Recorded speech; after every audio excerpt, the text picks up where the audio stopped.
સંસ્કારી નગરી વડોદરામાં કેટલાક લોકો પોતાની મોપેડ પર મોડિફાઈડ સાયલેન્સરો લગાવતા હોય છે અને ઘોંઘાટ કરતા હોય છે, જેના કારણે લોકોને તકલીફ પણ થતી હોય છે, જેને લઈને ટ્રાફિક પોલીસ દ્વારા જપ્ત કરવામાં આવેલા સાયલેન્સરો પર બુલડોઝર ફેરવવામાં આવ્યું।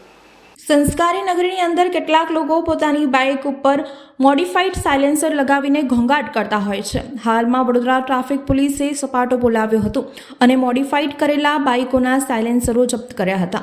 ભારે ઘોંઘાટ કરતા હતા। આ પ્રકારના સાયલેન્સર ટ્રાફિક નિયમનમાં અડચણરૂપ હતા, લોકોને પણ હેરાનગતિ થતી હતી અને વાહન ચાલકો પણ પરેશાન થતા હતા।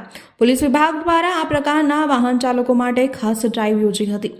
ટ્રાફિક પોલીસે વિવિધ વિસ્તારોમાંથી જપ્ત કરેલા સાયલેન્સરો પર બુલડોઝર ફેરવ્યું હતું। વડોદરા સયાજગંજ ટ્રાફિક શાખાની ઓફિસ બહાર 70 કરતાં વધુ મોડિફાઈડ સાયલેન્સરો પર બુલડોઝર ફેરવવામાં આવ્યું હતું। વાહન ચાલકો સામે પણ અગાઉ આ સંદર્ભે કાર્યવાહી કરી હતી।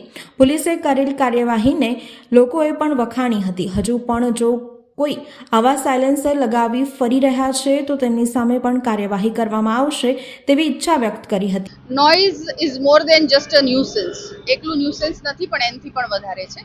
એટલે આવા જે મોડિફાઈડ સાયલેન્સરો સાથે જે વાહન ચાલકો પોતાના વાહન ચલાવે છે એને સમયાંતરે અમે એને ડિટેન કરી અને એમને સાયલેન્સરો મોડિફાઈડ સાયલેન્સરો કઢાવી નાખ્યા હતા અને નામદાર કોર્ટના હુકમ મેળવી હવે આજે એ સાયલેન્સરોનો અમે નાશ કરી રહ્યા। હજુ પણ વખતો વખત આવા જે મોડિફાઈડ સાયલેન્સર વાળા વાહનો છે એને અમે પકડતા રહીશું અને આગળ અત્યારે 74 સાયલેન્સર્સનો નાશ કરવામાં આવ્યો।